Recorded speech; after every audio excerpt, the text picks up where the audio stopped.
My grandpa hadn't even been gone 12 hours before my uncle turned his funeral into a negotiation. It was still dark when my phone started buzzing on my nightstand.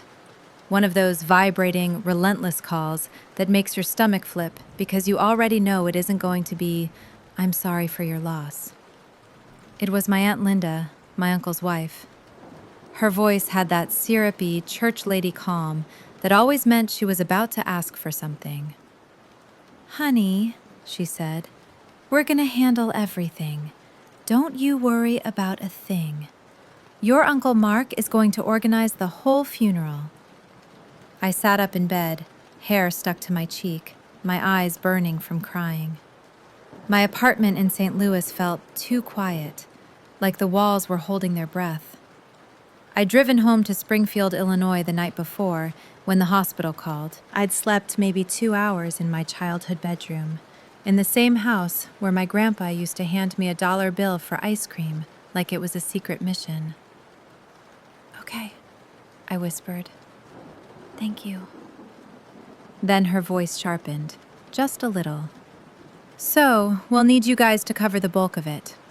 Mark's already talked to the funeral home." There it was. I swallowed. "What do you mean, the bulk of it?" "Well," she sighed, like I was being difficult. "You know how expensive these things are. And Mark has been doing so much. He's going to be the one up front, greeting people, doing the speaking, making sure everything is respectful." Respectful. That word in my family was code for public. It wasn't about my grandpa. It was about how it looked.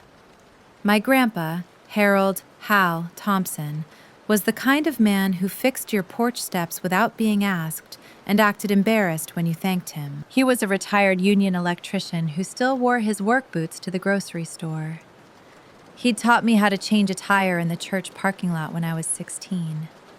He'd packed peppermint candies in his coat pocket and would slip one into my palm like a magician. And now, before the sun had even come up, his death was already being used as a stage. I sat there, clutching the phone, and stared at the faint glow of my alarm clock. 5:18 a.m. "Linda," I said carefully, "what did the funeral home quote you?" A pause. The kind of pause where you can hear someone thinking, "How do I say this without sounding like I'm doing exactly what I'm doing?" "Oh, it's just the usual stuff," she said. "Visitation, service, burial, flowers, the luncheon. We want to do it right." "Give me the number," I said. She made a little tisk sound. "Sweetie, now's not the time to nickel and dime. This is your grandpa." My jaw tightened. I could feel the grief in my chest like a heavy hand, but underneath it was something else. A familiar heat, because I knew this pattern. I'd watched my Uncle Mark play hero for as long as I could remember. He was loud, charismatic, the kind of man who hugged you too hard in public and then forgot your birthday in private. He was the type who loved standing at the front of church, holding the microphone, talking about family values, like he was auditioning for something. But when it came to actual responsibilities, doctor appointments, prescriptions, hospital bills, he always somehow disappeared. And the one who picked up the pieces? It was always my mom.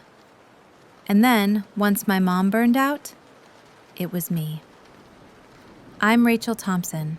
I'm 35. I work in operations for a regional healthcare network. The kind of job where you're trained to see systems, track money, and catch quiet little leaks before they become disasters. I'm also the kind of daughter and granddaughter who actually shows up.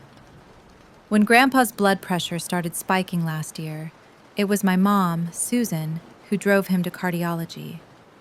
When his medication got changed and he couldn't afford the copay, it was me who set up a pharmacy discount program and covered the difference. When he fell in his kitchen and bruised his hip, it was my mom who slept on his recliner for 3 nights. When Mark posted on Facebook, "Pray for Dad, I'm at the hospital," he stayed for 45 minutes, took a selfie with Grandpa's hand in the frame, and left because work was crazy. So hearing Linda say, "Mark's been doing so much," while asking us to pay, something in me went still. Not cold, not numb, just steady. "Linda," I said, "I want the breakdown. Email it, text it, whatever you have." "You're making this about money," she snapped, and the sweetness vanished. "Honestly, Rachel, it's disgusting." It wasn't a fair accusation, and that's why it worked on people. Because grief makes you feel guilty for being practical. But practical was the only thing keeping my grandpa from being used. "I'm making it about transparency," I said, voice low. "If we're paying, we're seeing it." There was another pause, shorter this time. Then she said, "Mark will call you later," and hung up. I stared at the phone in my hand. My chest ached. And I suddenly knew with a clarity that made my stomach drop that if I didn't set rules right now, my grandpa's funeral would become another one of those family stories where my uncle got credit and everyone else got a bill. I got out of bed and went downstairs to the kitchen, where the coffee maker sat like a lifeline. My mom was at the table already, wearing the same sweater she'd worn to the hospital. Her eyes were swollen, her hair pulled into a messy bun. In front of her was a yellow legal pad filled with shaky handwriting. "She called you," my mom said without looking up. I froze with my hand on the coffee scoop. "Linda?" My mom nodded. "Mark wants to take charge." I let out a slow breath. "And make us pay." My mom's mouth pressed into a thin line. "She said Mark's been so stressed." My mom's voice cracked on the word. "Rachel, I can't do this. I can't fight with them right now. Dad just..." I walked over and put my hand on her shoulder. "I know," I said gently. "You shouldn't have to." She looked up at me, eyes glassy. "Then don't. Please. Can't we just get through this week?" That was the thing. My mom still believed if she stayed quiet, the storm would pass. But I'd learned that storms like my uncle didn't pass. They only changed targets. I sat across from her and took the legal pad, scanning it. She'd already started listing expenses. Funeral home deposit, cemetery plot fee, church donation, repast food estimate. My mom wasn't an accountant, but she was a caretaker by nature. Her brain automatically started solving problems, even when her heart was breaking. "Mom," I said softly, "we can get through the week and not get played." She flinched like I'd slapped her. "Don't say it like that." "Like what? True?" My mom looked away. I leaned forward. "Remember Aunt Cheryl's funeral? Mark insisted on a full reception, and then we found out later he'd asked your cousins for money too, and somehow it still ended up on your credit card." My mom's shoulders sagged. "And when Grandma passed," I continued, "he kept saying, 'Don't worry, I'll handle the donations.' And then nobody ever saw where the money went." My mom didn't answer, but her silence was the answer. I stood and walked to the counter, poured coffee, and then said the sentence I'd been avoiding for years because it felt too sharp, too adult, too confrontational. "I'm not paying another bill blind." My mom's eyes flicked up. "Rachel." "I'm not doing it," I repeated, "and you're not either." She opened her mouth to protest, but then her face crumpled. "Your grandpa would hate this," she whispered. I felt a lump rise in my throat. "I know," I said. "That's why I'm stopping it."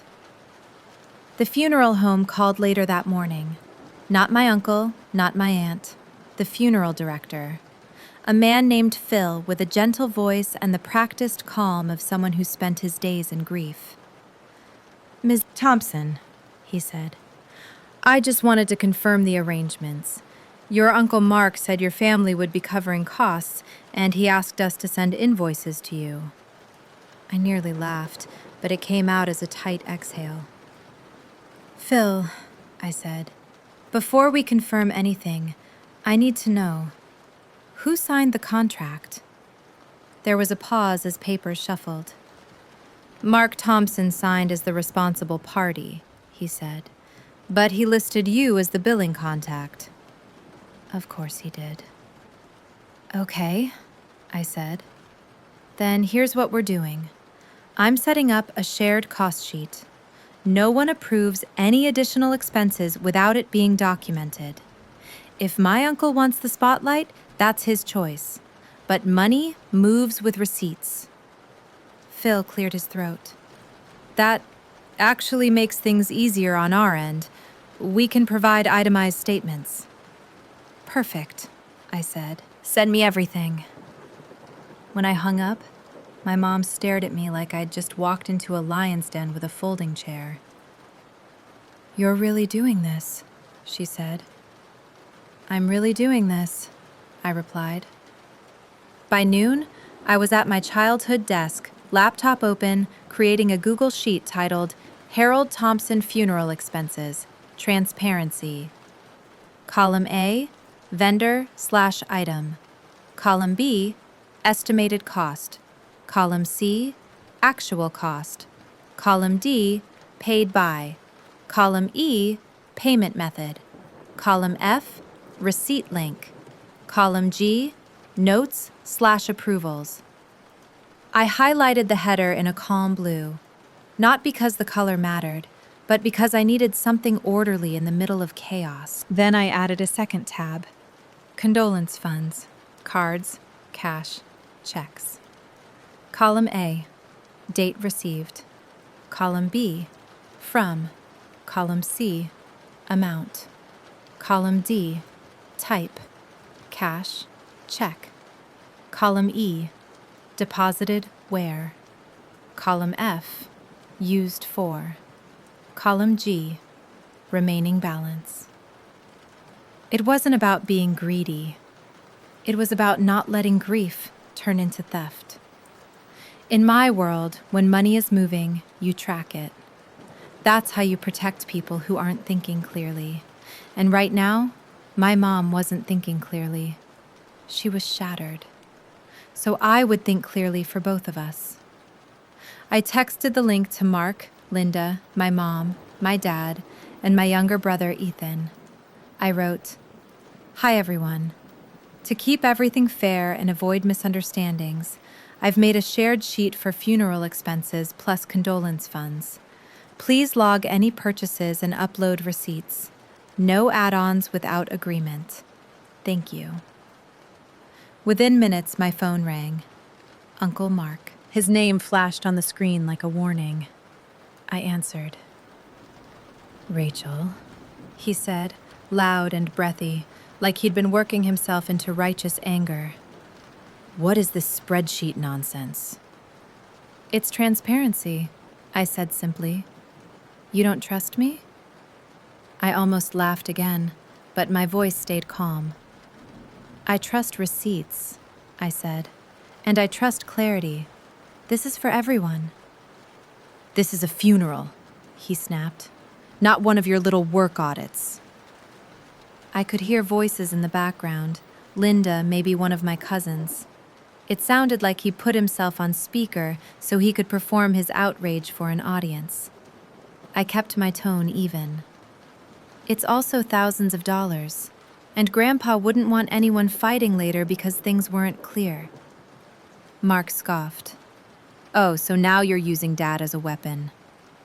"I'm using Dad as a reason," I said. "What you're doing is embarrassing," he barked. "People don't do this. You're acting like we're strangers on Venmo." I took a breath, slow, controlled. Mark, I said, you asked the funeral home to bill me. That makes me responsible. If I'm responsible, I'm tracking it. His voice rose. You're making this about money. No, I said. You're making it about image. I'm making it about not dumping hidden bills on Mom while you take credit. There was a stunned silence on the line. I'd said it. Out loud. The truth nobody in my family said out loud. Linda's voice cut in, sharp as a knife. How dare you speak to him like that? I didn't even flinch. How dare you call me at 5 a.m. and ask us to pay for the bulk while you two handle everything? I replied. Either we're a team or we're not.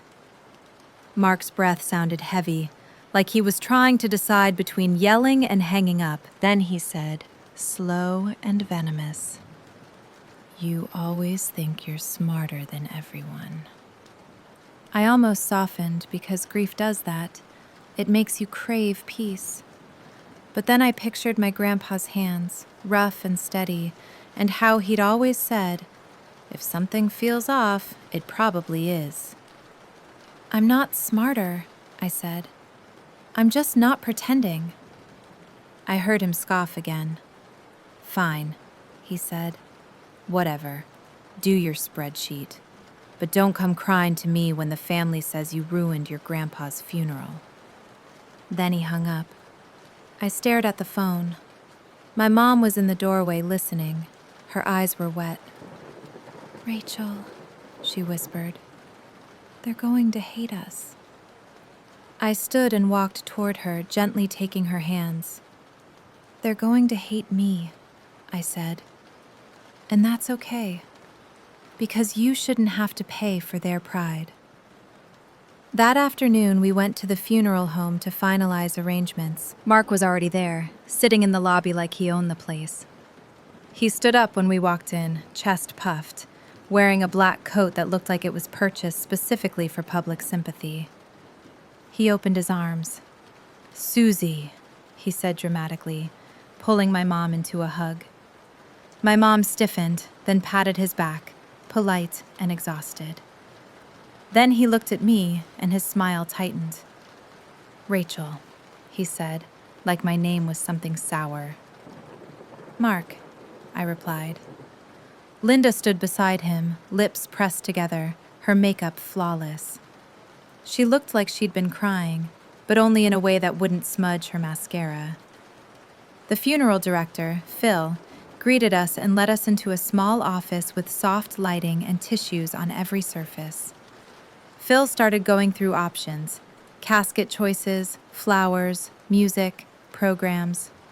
Mark jumped in constantly, dominating the conversation. We want something classy, he said, waving a hand. Dad deserves the best. Linda nodded. Absolutely. We were thinking of those big floral sprays, like the ones people remember.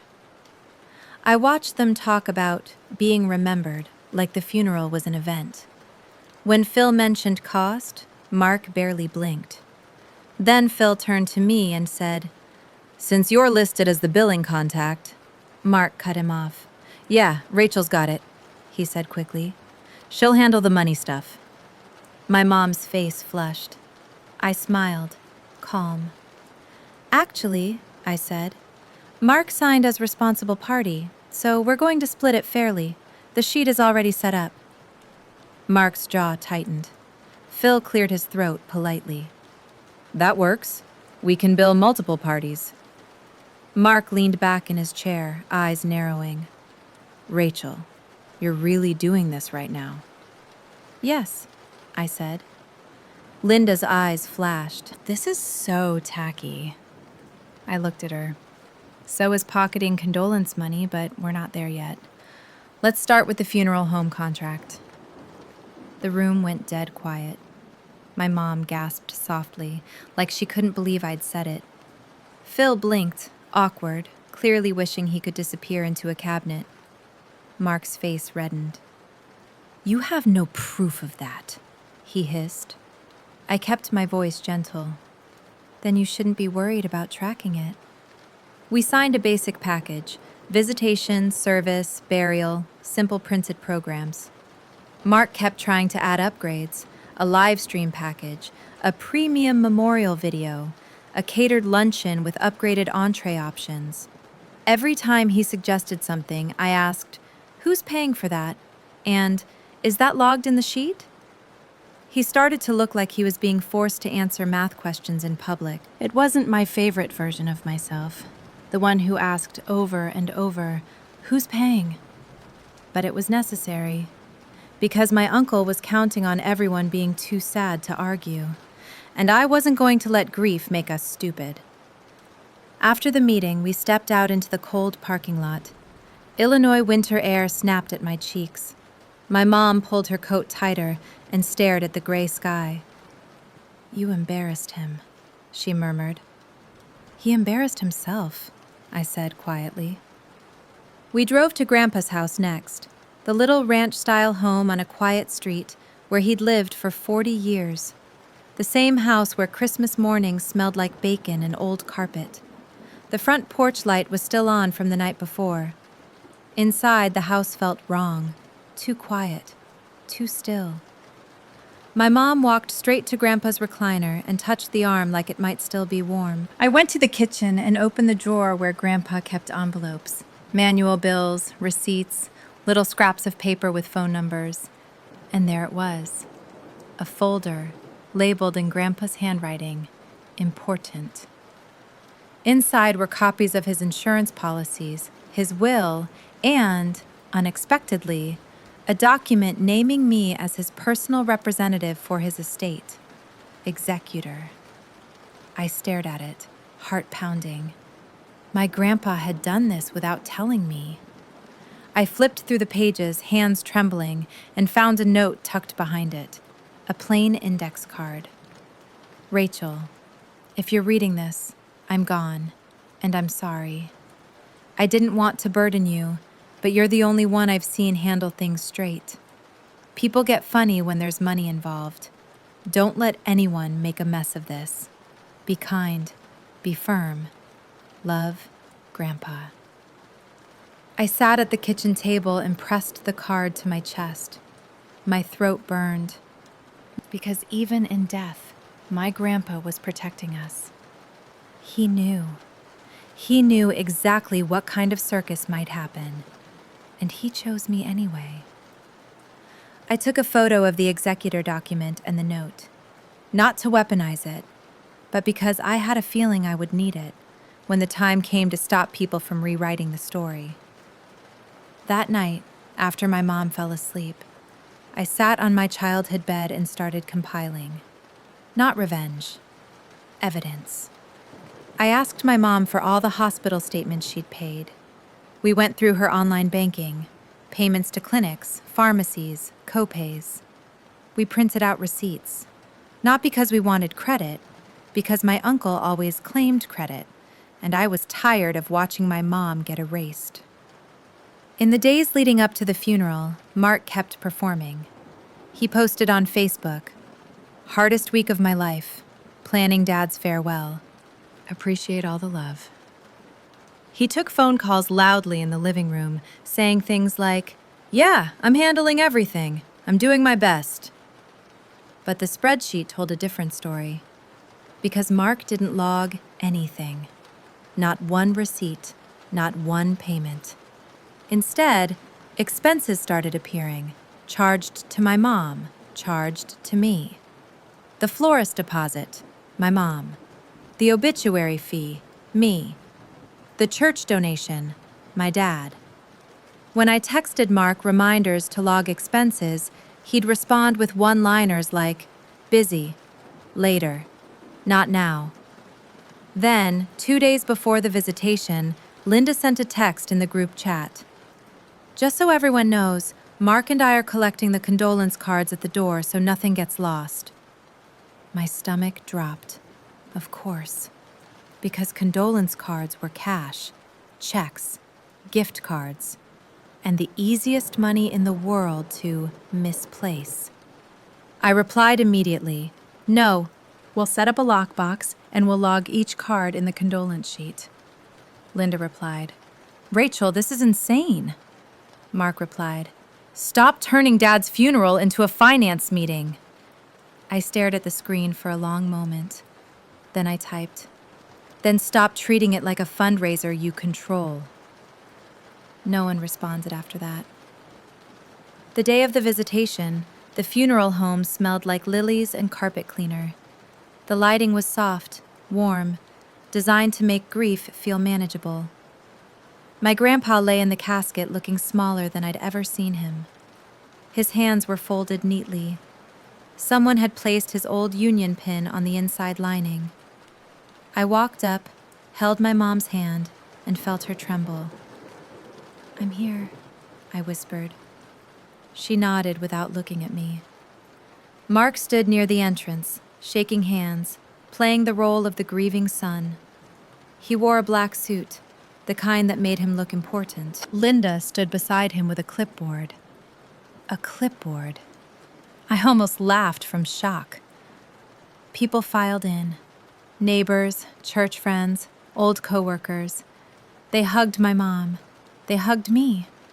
They said, he was a good man. Then they walked past Mark and Linda, dropping condolence cards into a basket Linda held like she was collecting tickets. I moved closer. Linda, I said quietly, where's the lockbox? Her smile was tight. Rachel, not now. I looked at Mark. We discussed this. Mark leaned toward me, voice low and furious. Do not start a scene. I felt my heart pound. Then I saw it. A small detail. A side door to the office area, slightly ajar. And through it, I watched Linda step in for a moment, holding the basket of cards. She came out 2 minutes later. The basket looked lighter. My stomach sank. I didn't accuse her then, not yet. Because the worst thing you can do with people like Mark and Linda is confront them without proof. They'll turn it into a character attack. They'll make you the villain. So I did what I do best. I watched, I waited, and I documented.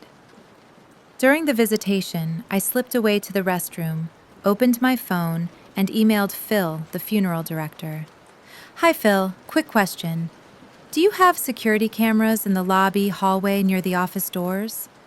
He replied 15 minutes later. Yes, for safety. Why? I stared at the message, pulse steady. I typed back. Because condolence cards are being handled without transparency. I'm the executor. I may need footage if money goes missing. My finger hovered before I hit send. Then I sent it. The next hour felt like walking through thick mud. People cried. People laughed softly at memories. Someone brought a casserole like it was still 1998. Mark gave a dramatic speech near the casket, talking about how he and Grandpa were best friends, how Grandpa always relied on him. I watched my mom's face. She didn't correct him. She just stared at her hands. That was when I realized this wasn't just about money. It was about narrative. If Mark controlled the funeral, he controlled the story. And if he controlled the story, he controlled what people believed later, about who showed up, who cared, who mattered. And my mom, my exhausted, grieving mom, would once again be the invisible workhorse behind the scenes. The next morning was the service. The church was full. The kind of full that makes you feel like the air is heavy with perfume and grief. My grandpa's photo sat near the altar, him smiling in a fishing hat, sunburned and happy. Mark insisted on sitting in the front row center aisle, like a politician. My mom sat beside him because she didn't have the energy to fight placement. I sat on the other side of my mom, close enough to feel her shaking leg. The pastor spoke about kindness, about legacy, about how Harold Thompson gave without expecting anything. My throat tightened at that, because that was true. And because I knew some people in that room were about to prove they didn't deserve him. After the service, we went to the cemetery. The wind cut through our coats, and someone's child started crying, the sound thin and startling in the open air. The burial was simple: a prayer, a final look. My mom dropped a small handful of dirt into the grave and whispered something I couldn't hear. Then it was over. Then came the repast, the luncheon.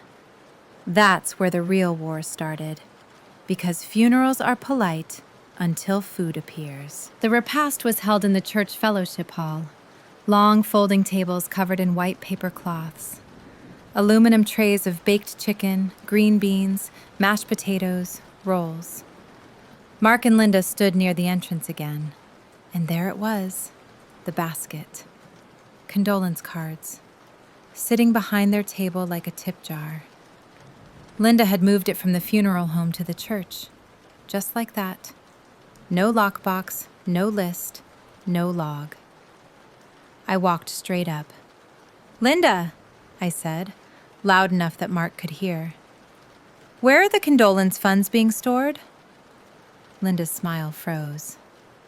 "Rachel, honey." "No," I said calmly. "Where are they being stored, and who has access?" Mark stepped in, jaw clenched. "Not today!" I looked at him. Today is exactly when money disappears. His eyes widened, furious. People started noticing. A few heads turned. My mom's face went pale. Mark leaned close, voice like a warning. "If you embarrass us right now..." "Us?" I asked softly. "Or you?" He flinched. Linda snapped, "This is so inappropriate." I didn't raise my voice. I didn't need to. I reached into my purse and pulled out a small black lockbox I'd bought at Walmart the night before, one of those metal cash boxes with a key. I set it on the table gently. "Here's what we're doing," I said, clear and steady. "Every condolence card goes into this box. 2 keys, one with me as executor, one with Mom. We log each card on the sheet, name and amount if there's a check. Cash totals get counted with 2 witnesses." Mark's face turned a deep, angry red. Linda scoffed loudly. "This is disgusting. You're treating family like criminals." I looked at her and kept my expression neutral. "Transparency protects everyone," I said. "If nothing is wrong, this will only help." A woman nearby, Mrs. Jensen, one of Grandpa's neighbors, murmured, "That makes sense, actually." Mark shot her a look like she'd betrayed him. Linda snapped, "This is grief, not accounting." I nodded. "It's both. Because grief doesn't magically stop bills from being real." Mark's voice rose. "Rachel, you are being practical to the point of cruelty." I held his gaze. "I'm being practical because I watched Mom drain her savings to keep Grandpa comfortable while you posted selfies in hospital hallways," I said. The room went quiet enough that I could hear a fork drop. My mom whispered, "Rachel." But she didn't say stop. She sounded scared. Like she'd been waiting for someone to say it, and now that it was said, she didn't know what to do with the truth. Mark's mouth opened and closed. Then he did what he always did when cornered. He went for character. "You've always been cold," he said loudly. "You've always been obsessed with control. You can't just let people grieve without making it about you." Linda jumped in, voice sharp. "Exactly. She's so bitter. She always thinks everyone's out to get her." I felt my hands shake a little. Not from fear, from the weight of the moment. Because people were watching. Grandpa's friends, our relatives, church members, and for a split second, That old family training tried to rise in me. Be nice, don't make waves, don't ruin the moment. Then I remembered Grandpa's note. Be kind, be firm. So I did the firm part. I reached into my purse again and pulled out a folder. A plain manila folder. Receipts inside. Bank statements. The funeral home's itemized estimate Phil had emailed me. I set it on the table next to the lockbox. Let's talk numbers, I said. Mark's eyes narrowed. Oh my God. Linda laughed, high and fake. You cannot be serious. I am, I said. I opened the folder and pulled out the funeral home estimate. Total projected cost, I read, is $9,840. That includes visitation, service, basic casket, burial coordination, and programs. People leaned in without meaning to, because money is magnetic. I turned the paper so the table could see. Here's what's already been paid, I continued, pointing. Mom paid the florist deposit, $450. Dad paid the church donation, $200. I paid the obituary, $180. My brother Ethan paid the cemetery fee, $1,200. Mark's face was stiff now. Mark, I said, and my voice stayed even. What have you paid? A beat. Then he snapped. I'm organizing everything. That's what I'm doing. I nodded slowly. So nothing, I said. Linda's face tightened. He's been the one doing all the emotional labor. Emotional labor. I almost smiled, because that phrase was always used by people who didn't do the real labor. I'm not denying you're speaking to people, I said, but speaking isn't paying. Mark hissed, Rachel, stop. I lifted another sheet. And here, I said, is what you asked Mom to cover the bulk of. I tapped the line items Mark had tried to add. Premium Memorial Video Package, $900. Catered upgraded entree, $650. Live stream service, $300. Floral statement spray, $500. I looked at him. You wanted to upgrade Grandpa's funeral for appearances, I said quietly, and have everyone else cover it. Linda's cheeks flushed. Mark's eyes darted around. He could feel the room, because this wasn't just me versus him anymore. This was the room versus the story he'd been selling. And then I went for the thing he thought he'd already secured. Now, I said, turning to the lockbox, the condolence funds. Linda's voice went sharp. Do not! I held up a hand. We will. I looked at my mom. Mom, I said gently, how many condolence cards have you seen today? My mom blinked like she was waking up. I haven't.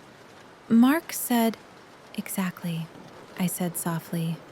Then I looked around the room. Many of you brought cards, I said. Some brought checks. Some brought cash. That money is meant to help cover funeral expenses, help Grandma's household if needed, help settle final bills. It is not meant to disappear into someone's pocket without accountability. Linda stepped forward, voice trembling with rage. You are accusing us of theft at your own grandfather's luncheon. I didn't flinch. I'm accusing you of refusing transparency, I said. And that tells me everything. Mark slammed his palm lightly on the table, trying to reassert dominance. You're sick. I took a slow breath. Then I pulled out my phone. I emailed Phil, I said calmly. The funeral director. The funeral home has cameras. If condolence funds go missing, I will request footage. A ripple went through the room like a gust of wind. Linda's eyes widened. Mark's face went pale for half a second before the anger tried to come back. You wouldn't, he said, but his voice wasn't as confident now. I tilted my head. I'm the executor, I said. I absolutely would. Then I did something that felt like jumping off a cliff. I opened the condolence sheet on my phone, held it up, and said, "We're logging, right now. Anyone who wants confirmation their check is recorded, come to this table. We'll do it respectfully." I expected chaos. I expected shouting, but what happened was quieter and somehow more brutal. People started lining up. Not dramatically, just quietly, one by one. Mrs. Jensen came first, holding a small envelope. "I wrote a check," she murmured, eyes kind but firm. "I'd like to make sure it goes where it's supposed to." Then another, then another. Even my uncle's own church buddies.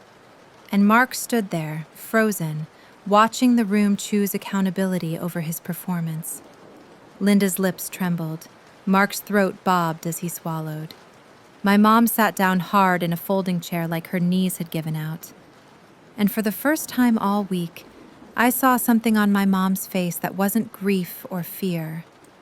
It was relief, because someone else was carrying the hard part. We logged checks, we logged names, we put cash in the lockbox.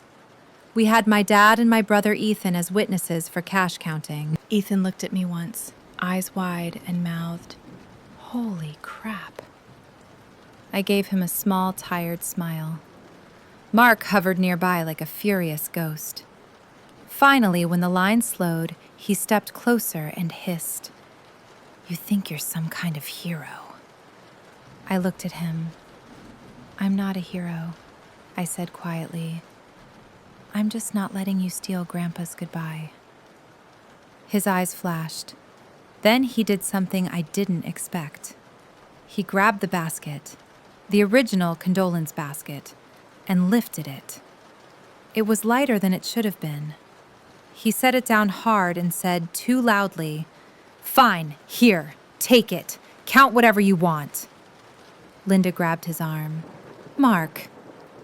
But I was already opening it. Inside were a few envelopes. Not many. Not enough. I looked up slowly. "Where are the rest?" I asked. Mark's jaw clenched. Linda's voice went thin. "We moved some for safekeeping." "Where?" I asked again, calm. Mark stared at the floor. Linda's eyes darted around the room. Then she said, "In the office, at the funeral home." I nodded. "Phil," I said, turning toward the pastor, "can you call Phil for us?" The pastor blinked, startled. "Rachel?" "Please," I said gently. "We're not doing this in whispers." He hesitated, then he nodded and stepped away. Mark looked like he might explode. "This is insane," he muttered. I didn't argue, because I didn't need to. Truth doesn't need volume. 15 minutes later, Phil arrived, still in his funeral home suit, hair slightly windswept, eyes alert. He walked into the fellowship hall and instantly sensed the tension. "Ms. Thompson," he said quietly, approaching me. "What's going on?" I held my voice steady. "Phil, are there condolence cards being stored at the funeral home office?" Phil glanced toward Mark and Linda. He paused. Then he said, carefully, "There are envelopes in a drawer that were brought in yesterday. Yes." Mark's face tightened. "Those were just," Phil continued. "Mark and Linda asked to keep them secure because they didn't want them sitting in the lobby." Linda jumped in. "Exactly. See? We were protecting them." I nodded. "And how many envelopes?" I asked. Phil hesitated, then said, "I didn't count, but it was a stack." I looked at Mark. "Bring them here," I said. Mark laughed bitterly. "No." Phil cleared his throat.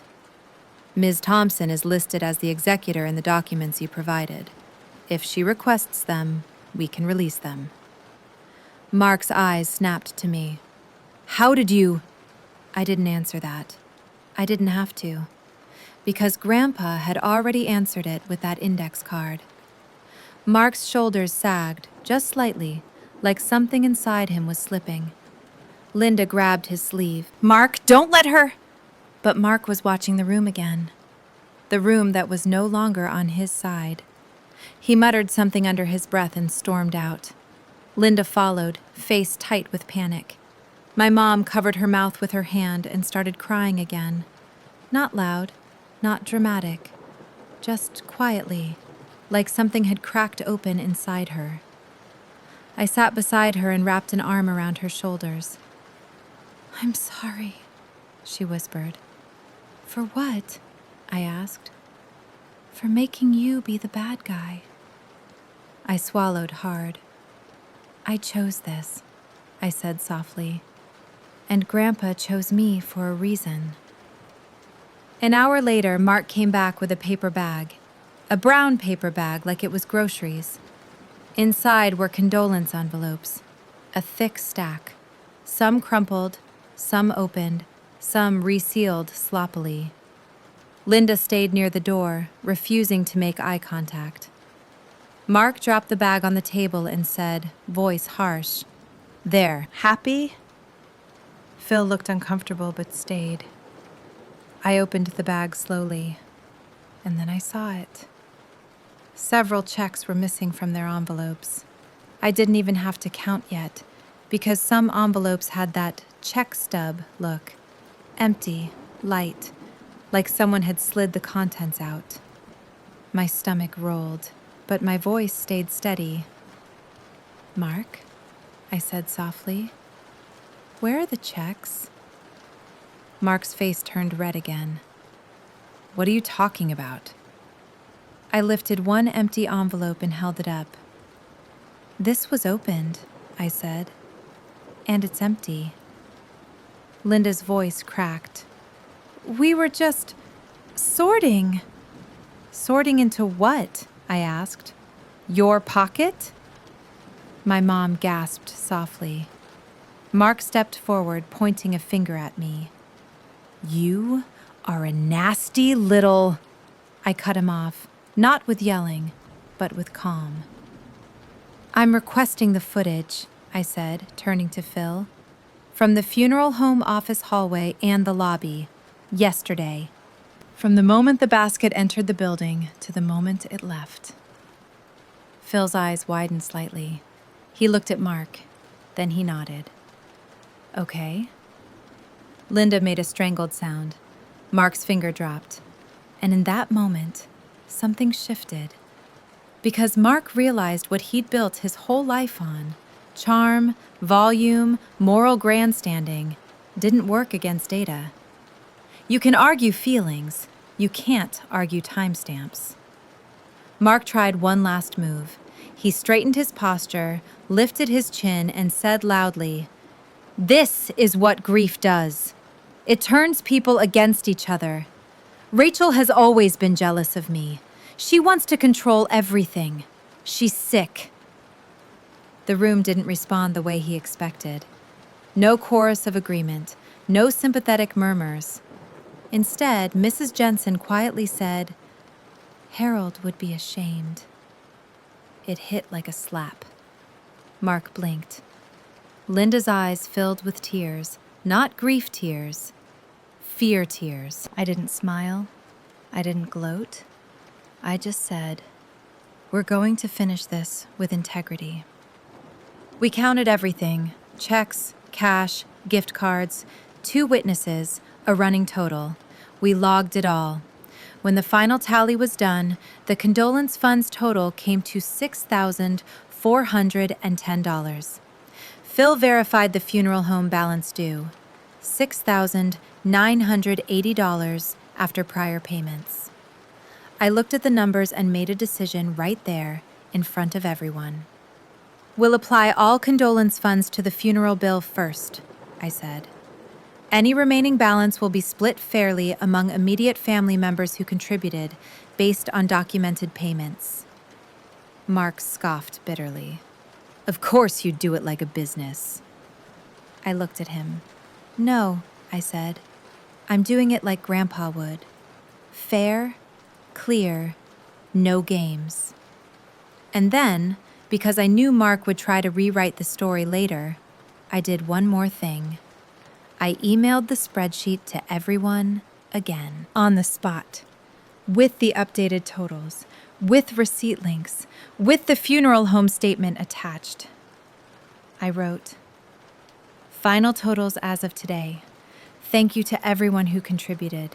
This will prevent confusion later." It wasn't dramatic. It was final. After that day, Mark stopped speaking to me. He told people I ruined Grandpa's funeral. He told relatives I cared more about money than family. He tried to paint himself as the wounded party, but it didn't stick the way it used to. Because something about seeing receipts laid out, clean and plain, had changed how people looked at him. For the next 2 weeks, I handled executor duties, paperwork, estate accounts, closing out Grandpa's utilities, transferring the car title, ordering death certificates. And every time Mark tried to insert himself, I answered with one sentence: put it in writing.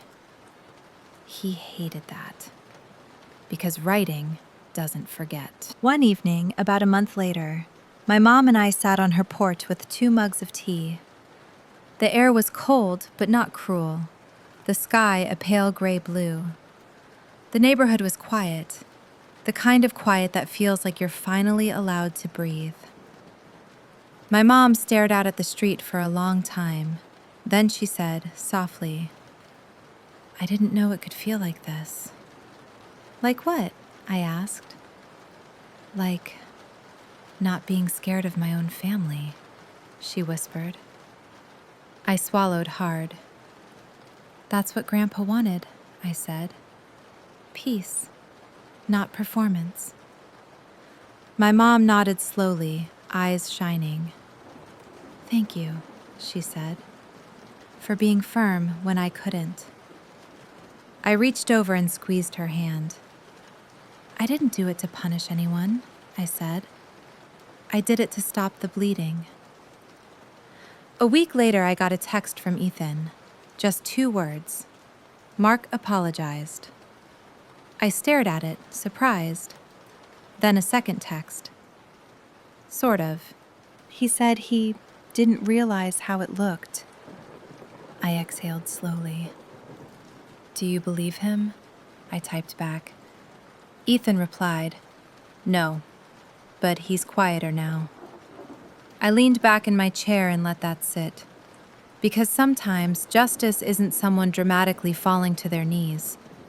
Sometimes it's just a person losing the microphone. Months passed. My mom stopped answering Linda's calls immediately. She started saying, "I'll get back to you," and actually meaning it. She started asking for receipts when anyone asked for help. She started choosing herself. And as for me, I didn't become the family villain. Not really. I became the person they couldn't manipulate anymore. At Christmas, Mark kept his distance, acting polite but stiff. Linda avoided eye contact. The air was tense but manageable. And when someone tried to joke, "Oh, don't let Rachel see that receipt," my mom surprised everyone by smiling and saying, "Actually, I like that she does it. It keeps us honest." Mark's face tightened, but he didn't argue, because he couldn't. And that's the thing I learned from my grandpa's funeral, something I wish I hadn't had to learn that way. Families can survive grief. What they can't survive is lies dressed up as love. Transparency isn't cold, it's protection. It's a boundary that says, I care enough to do this right. My grandpa deserved a goodbye that wasn't stolen. And when I think back to that week, the The flowers, the prayers, the cold wind at the cemetery. I don't remember Mark's speech. I remember my mom's face on that porch later, finally breathing. And I remember my grandpa's note, the one he left for me like a flashlight. Be kind, be firm. That's what I did. And for the first time in a long time, our family started moving forward with the truth in the open, where it belongs.